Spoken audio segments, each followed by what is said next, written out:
చరిత్రలో మునుపెన్నడూ లేని విధంగా బుడమేరు పొంగిపొర్లింది. దిగువన కొల్లేరు ప్రాంతంలో ఇష్టానుసారం ఆక్రమణలకు గురి కావడంతో రికార్డు స్థాయిలో బుడమేరుకు భారీగా వరద పోటెత్తింది. దీనివల్ల ఎప్పుడూ చూడనంతగా విజయవాడ ప్రాంతం మునిగిపోయింది. బుడమేరుకు అత్యధికంగా 45,000 క్యూసెక్కుల వరద రాగా దిగువకు 40,000 క్యూసెక్కులకు పైగా వరద ముంచెత్తింది.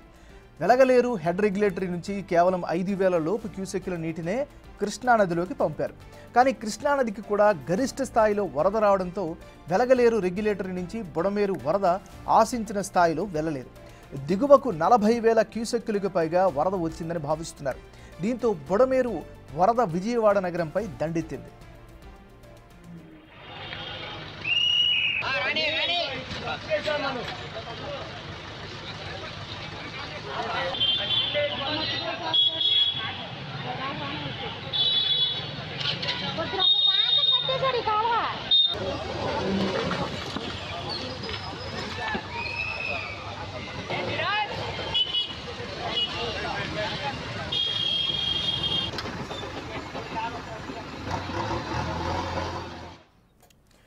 చరిత్రలో ఎన్నడూ వరద ప్రభావానికి గురికాని గన్నవరం ప్రాంతం తొలిసారి ముంపుకు గురైంది. సోమవారం అర్ధరాత్రి నుంచి ఈ ప్రాంతానికి వరద పోటెత్తింది.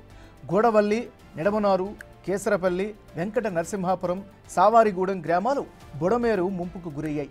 1964లో బుడమేరుకు అత్యధికంగా 39,595 క్యూసెక్కుల వరద వస్తే కృష్ణానదికి డైవర్షన్ పోను దిగువకు 28,470 క్యూసెక్కుల వరదను విడుదల చేశారు. ఈసారి అంతకు మించి ఏకంగా 45,000 క్యూసెక్కుల వరద బుడమేరుకు వచ్చింది.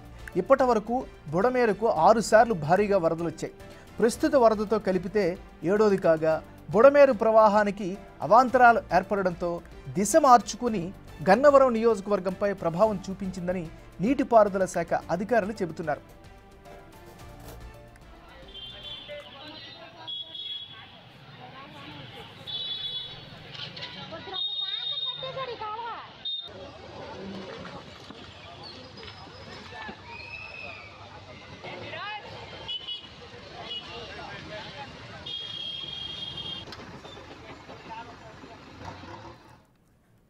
బుడమేరు ప్రవాహంతో చాలా గ్రామాల్లోకి భారీగా వరద చేరింది.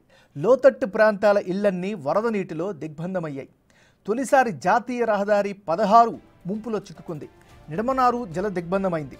వేలాది ఎకరాల పంట పొలాలు వరద ముంపునకు గురయ్యాయి. వరి పంట అంతా కొట్టుకుపోవడంతో రైతులు ఆవేదన వ్యక్తం చేస్తున్నారు. మరోవైపు భారీ ముంపు ప్రమాదం ఏర్పడడానికి బుడమేరు ప్రాంతం ఆక్రమణలకు గురి కావడం కూడా ప్రధాన కారణమని తెలుస్తోంది. బుడమేరు ఫుల్ ట్యాంక్ లెవెల్ అంటే FTL దాని బఫర్ జోన్ దాటి ఆక్రమణలు పెరిగిపోవటం, రాను రాను అవి కాలనీలుగా రూపాంతరం చెందడం వల్ల బుడమేరు కుచించుకుపోతూ వస్తోంది.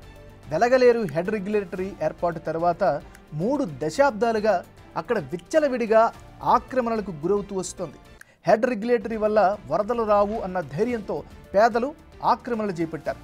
తర్వాత అవి చేతులు మారి క్రయ విక్రయాలు జరిగినట్లు ఆరోపణలున్నాయి.